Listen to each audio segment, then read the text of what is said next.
estoy grabando. Bueno, como estaba desarrollando en la clase, estoy buscando el machete, chicas. Estábamos hablando de cómo se constituía la subjetividad humana. Y bueno, yo les estaba diciendo esto del componente temperamental, o sea, la parte de la personalidad que viene con la herencia es el temperamento, que va a ser nuestra manera de reaccionar ante las distintas situaciones. En las series complementarias que ustedes tienen en el material, se habla de esto y se habla de la segunda tópica freudiana, que dice que cada uno de nosotros se desenvuelve en yo, que es un aspecto consciente, en ello, que es el aspecto temperamental, y en super yo. Entonces, tenemos un temperamento, nacemos probablemente con ese temperamento, después lo social, la convivencia irá regulándolo o no.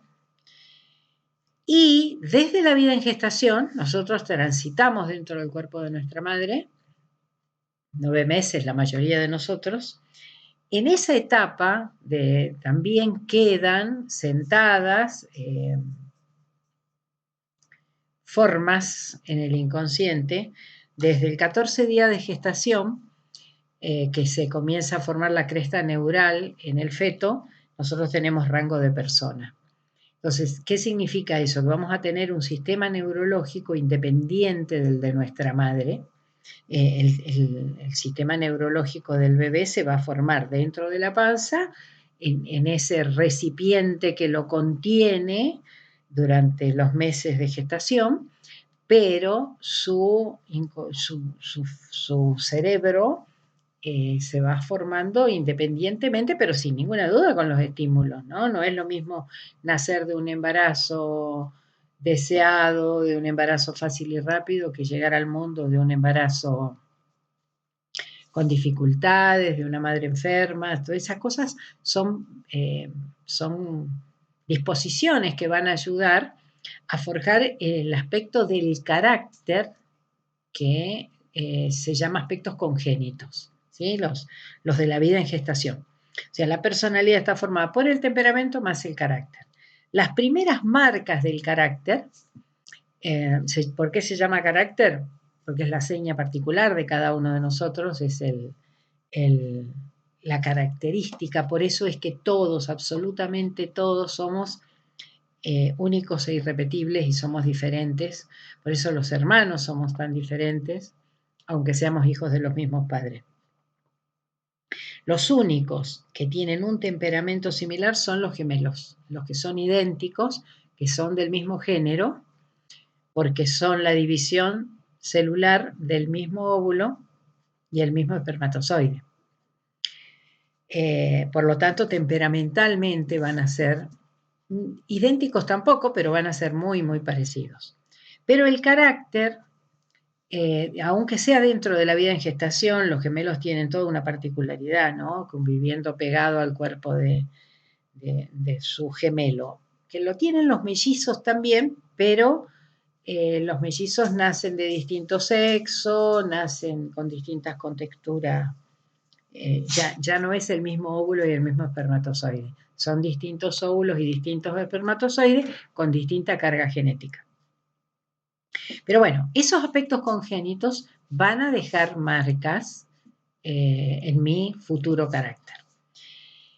Y la otra parte de las series complementarias son las primeras experiencias infantiles. Aquello que vamos a transitar en lo que más adelante vamos a ver, que se llama socialización primaria, que nos lleva hasta los 7, 8 años de vida. Esa etapa, junto con la de los aspectos congénitos, es las que van a denotar en nosotros nuestras señas o nuestras características particulares. La suma de todo eso es la personalidad. El carácter va a ir mutando con la experiencia, ¿sí? El carácter, a medida que vamos aprendiendo cosas, a medida que vamos creciendo, que vamos socializando, que vamos conociendo otras personas, otros lugares, otras culturas, lo que sea, ese carácter va a ir mutando y esto en ustedes seguramente que lo pueden percibir. No, no eran las mismas personas cuando eran adolescentes, no eran la misma persona antes de empezar a estudiar. Por eso el carácter va modificándose, pero hay un eje que tiene que ver con los modelos mentales, los demás son de raigambre, los más arcaicos, arcaicos en el sentido de que se han instalado a edades muy tempranas donde no tenemos todavía capacidad de abstracción, los que van a constituir mi red neuronal y que van a hacerme único, absoluto, irrepetible con respecto a los demás. Por lo tanto, en esas primeras experiencias infantiles, donde generalmente se constituyen los anteojos por los que vamos a ver el mundo. Nosotros vamos a ver el mundo con el color del cristal de cada uno, ¿sí? Esta es una frase hecha, pero de verdad es así. Nosotros vamos a ver el mundo de una forma única, con esos aprendizajes, con esas experiencias, con esa palabra dada de la que yo les hablaba. Es realmente muy fuerte la palabra dada.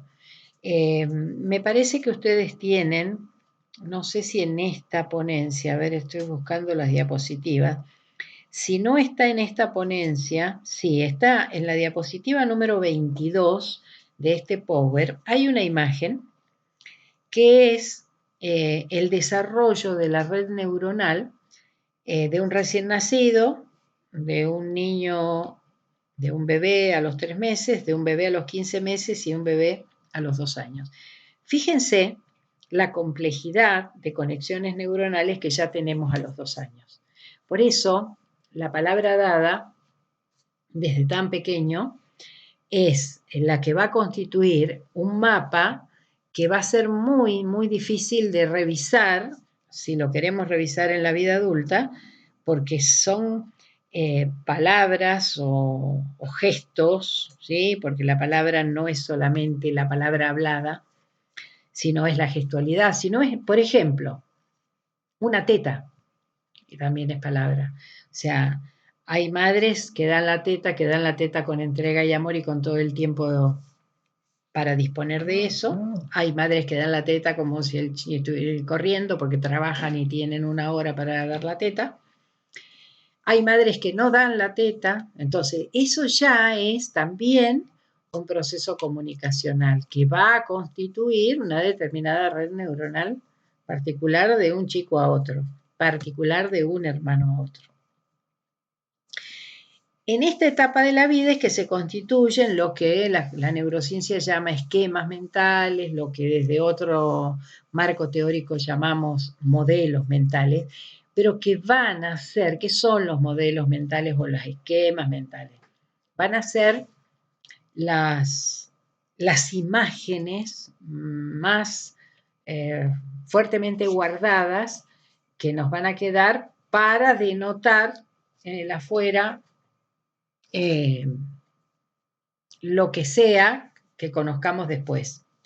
Yo siempre pongo el ejemplo de una situación que puede haber pasado, como no. Si yo tenía menos de 2 años y a mí me mordió un perro blanco.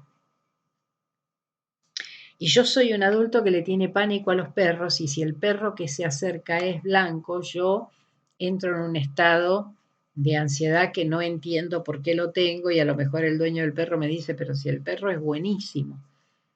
Pero yo entro en un estado de alerta y de ansiedad tremenda. Porque eso quedó guardado y si alguien no me dice lo que pasa que a vos cuando eras chiquito te atacó, te mordió un perro, o estas cosas que pasan con el agua, por ejemplo. Hay gente que le tiene pánico al agua y a lo mejor se cayó en una pileta cuando era chiquito y casi se ahogó. Y no lo recuerda nadie ni nunca se lo dicen, pero la sola presencia del agua lo pone en alerta y es de los que van al río y no se sacan la ropa o van a una pileta y se quedan tomando mate abajo los árboles, qué sé yo, no sé.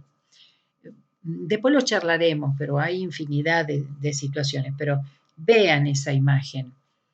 Eh, nuestra, nuestras neuronas hacen contacto eléctrico todo el tiempo y se unen a través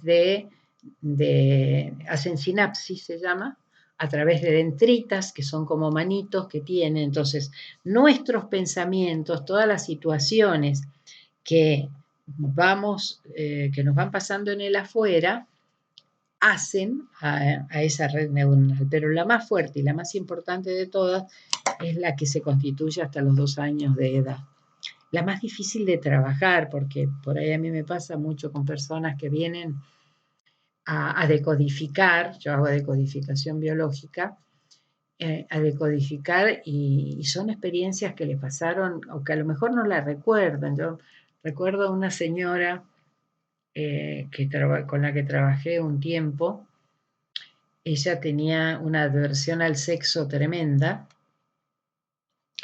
tenía una hija y bueno, había tenido esa hija porque había tenido que cumplir, pero ella tenía una adversión al sexo tremenda y ella tenía una pesadilla recurrente, que ella estaba en el Moisés, o sea, ella lo tenía eso como una pesadilla, como un sueño oscuro, ella decía que todo eso era muy oscuro para ella. Y en todo el trabajo que hicimos, eh, creo que creo que descubrimos que ella había sido abusada por su padre cuando era bebé, porque no había manera de entrar no hubo nunca, de hecho ella trabajó un tiempo conmigo y se fue y alguna vez me la encuentro y sigue teniendo la misma vida, un marido maravilloso que la ama y que le ha tolerado su adversión en extremos tremendos, ¿no? Pero eh, ella pudo casi concluir en eso, ¿no? Que había sido abusada cuando todavía dormía en un Moisés.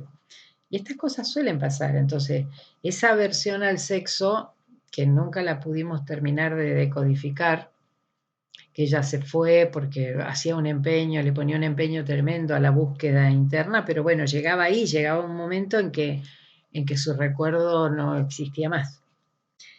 Y después, bueno, con cosas del presente, con actitudes del presente de su padre, pudimos inferir esa hipótesis.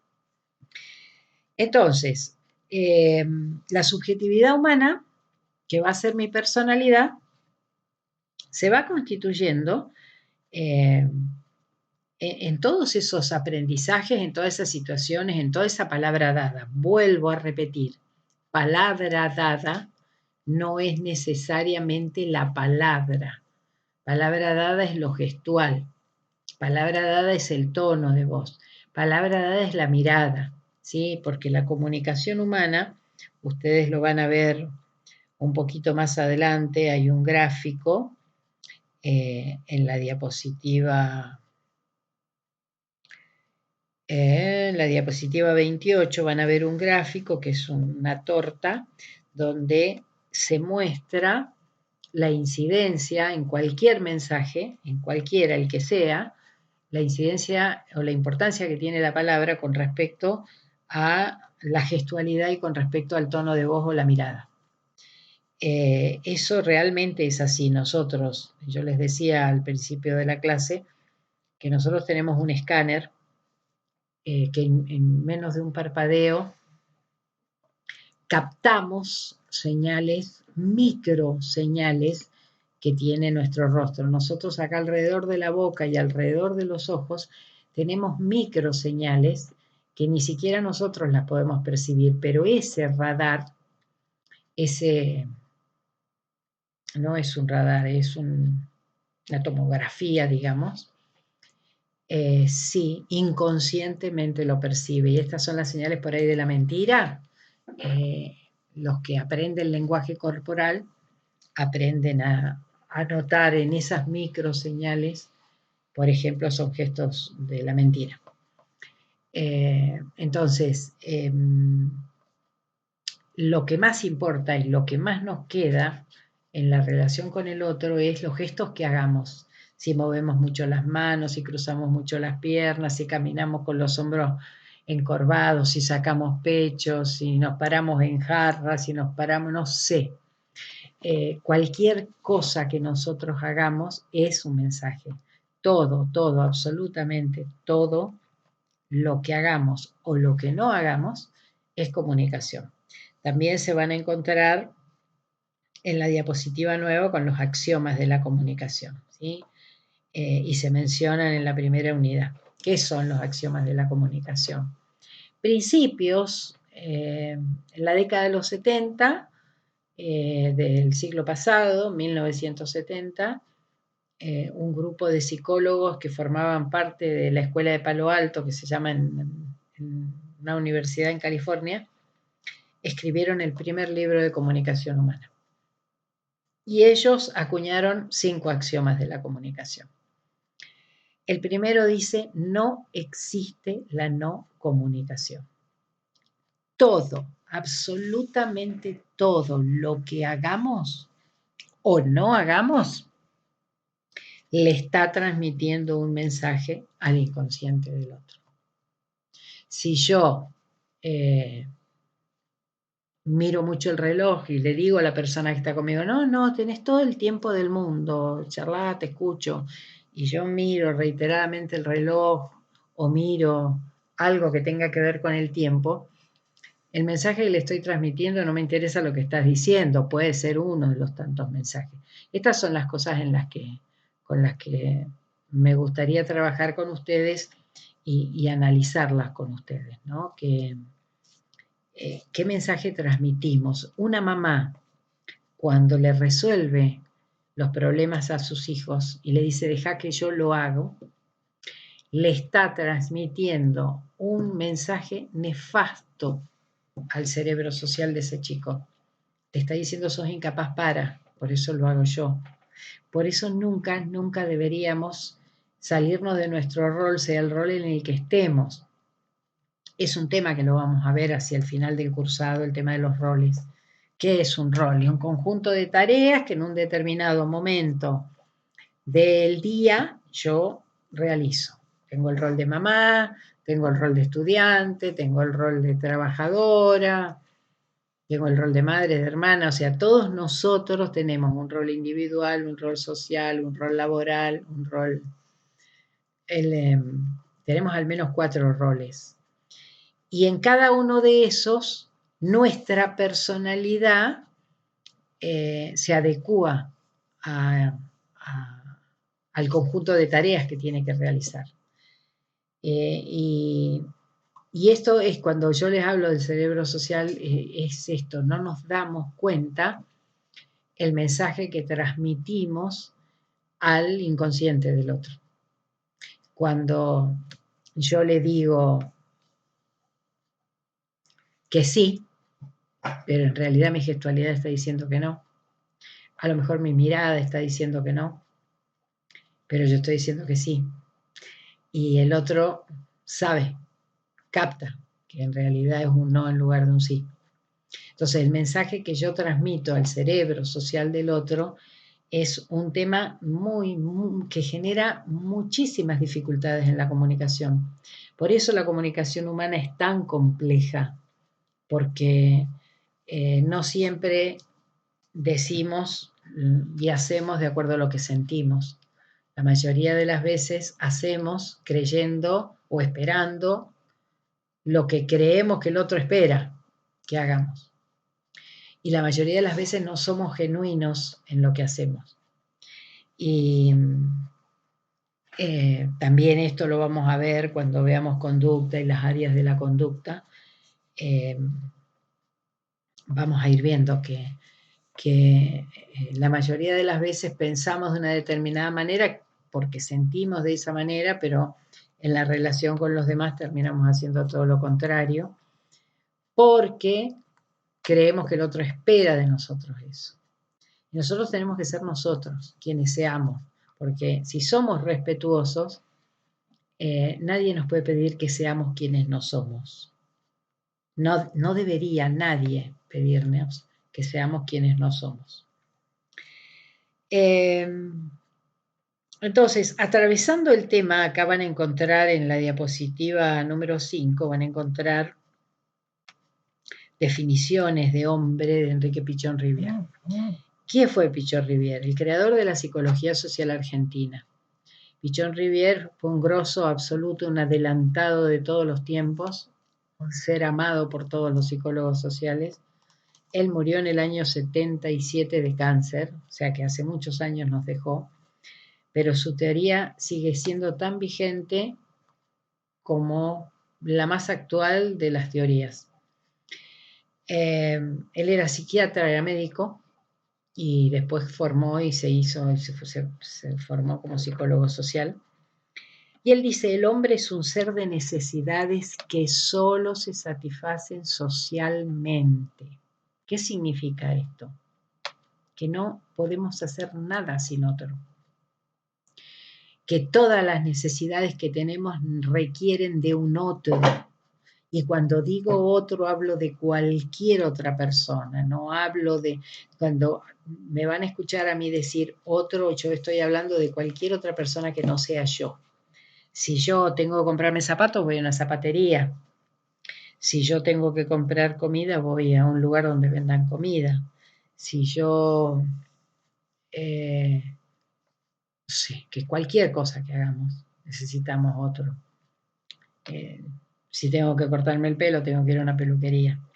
Entonces, nuestras necesidades se satisfacen en relación con nosotros. Y ese es un punto para la psicología social tremendamente importante, la palabra necesidad.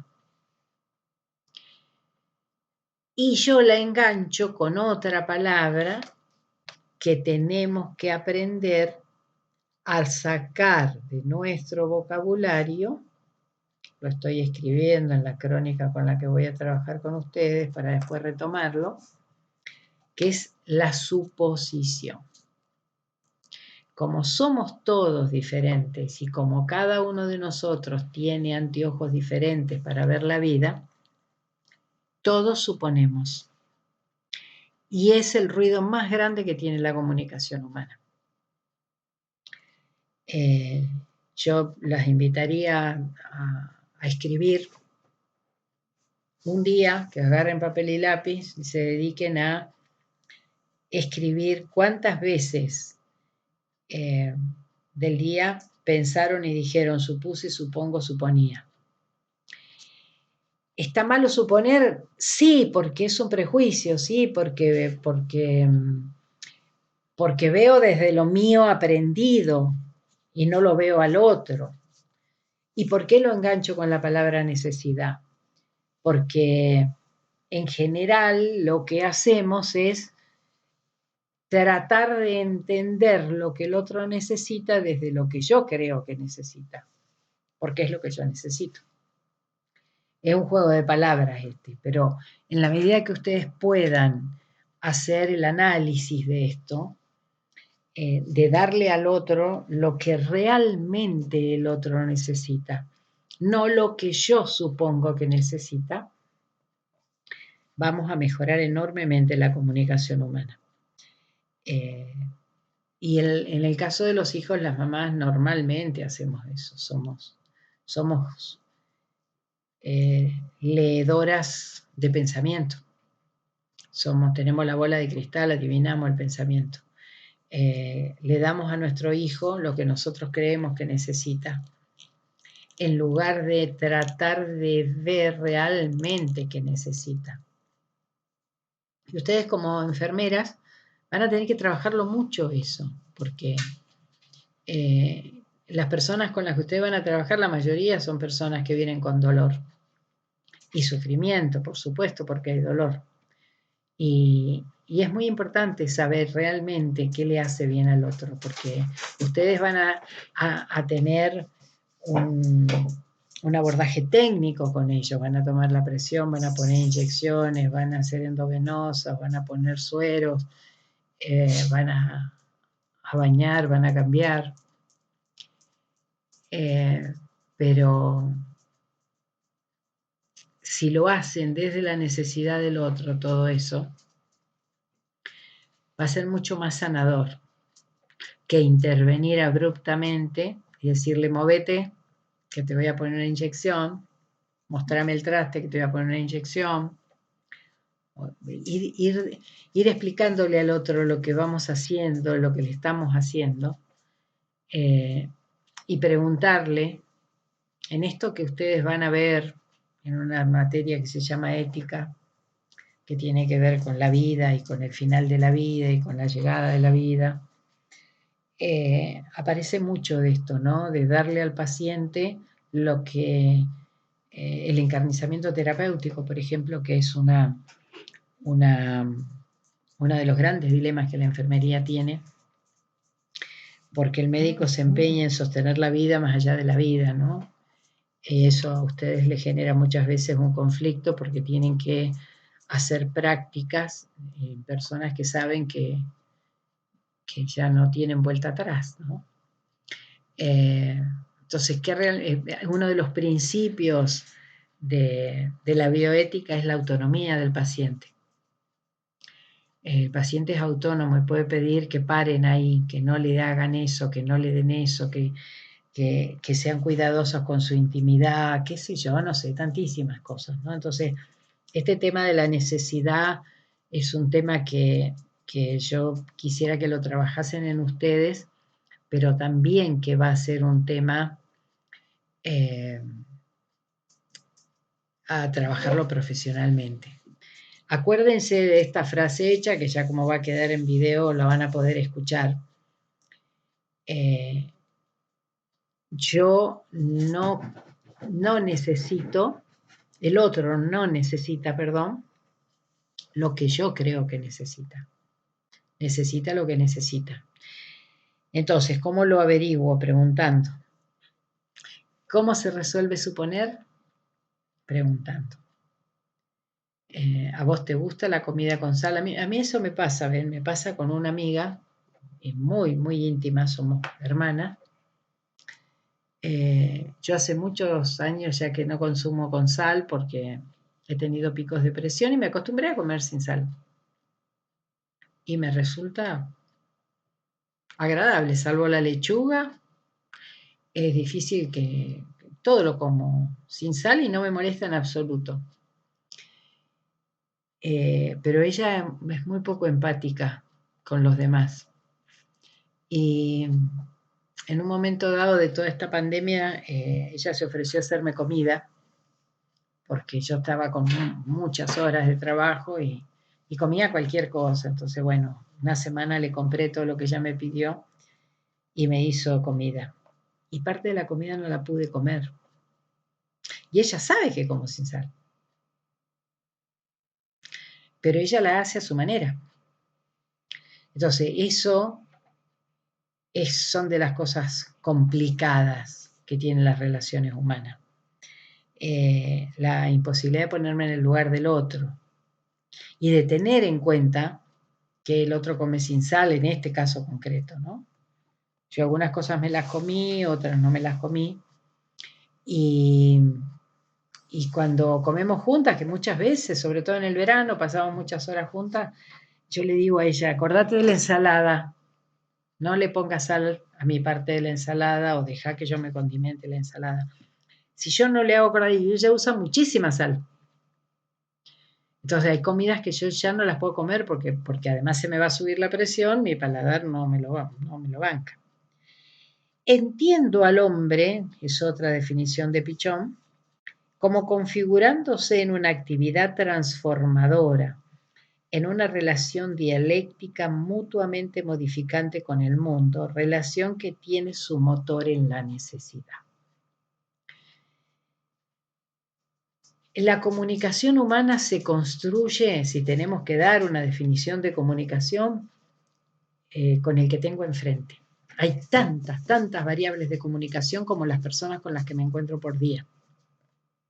Y eso, si se ponen a analizarlo, van a ver que es así. Yo no hablo de la misma manera con fulano, con mengano, con sutano.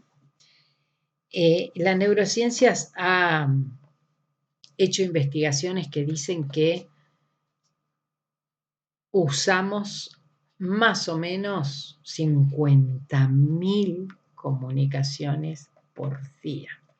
Yo calculo que ese número ahora en pandemia debe haber bajado porque estamos mucho tiempo encerrados, pero en situaciones normales, fíjense, 50.000 veces nos comunicamos.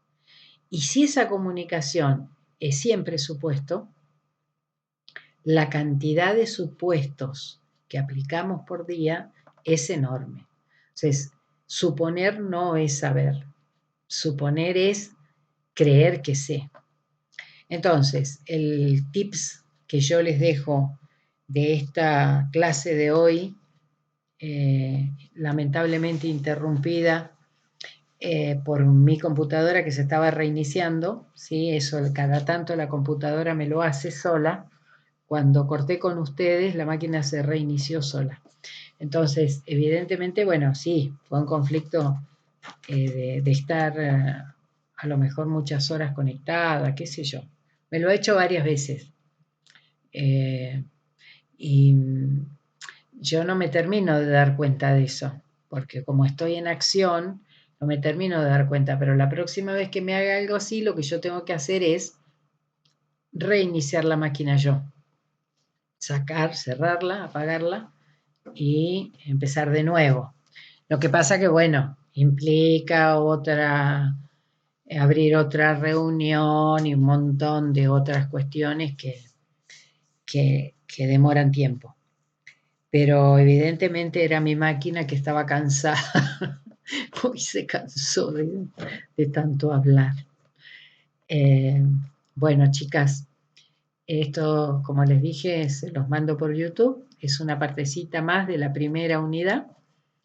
En la próxima clase vamos a seguir hablando de esto y me encantaría que ustedes pudieran aportar desde su, aunque sea para el análisis personal, si lo quieren hacer público enriquece más, si lo quieren hacer frente a sus compañeras, pero sino que puedan hacer el análisis ese de muchas cosas que me vienen de las maneras de decir que tuvieron por ahí en mi familia o de muchas miradas que yo tengo prejuiciosas con respecto a determinadas cosas y que si me pongo a analizarlas no tienen por qué ser, pero que están en el mensaje transmitido a lo mejor desde edades muy pequeñas.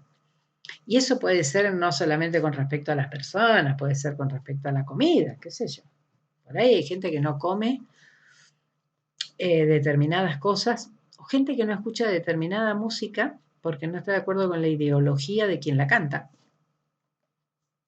Puedo contarle millones de anécdotas. Pero bueno, poder ser, si podemos empezar a hacer ese análisis de cuántas veces por día suponemos y de qué suponemos. Yo les propongo ese ejercicio. Bueno, muchas gracias. Nos estamos encontrando la semana que viene. Ha sido un gusto y fue muy linda la parte de la clase que duró. Me encantó el grupo que son. Gracias, chicas.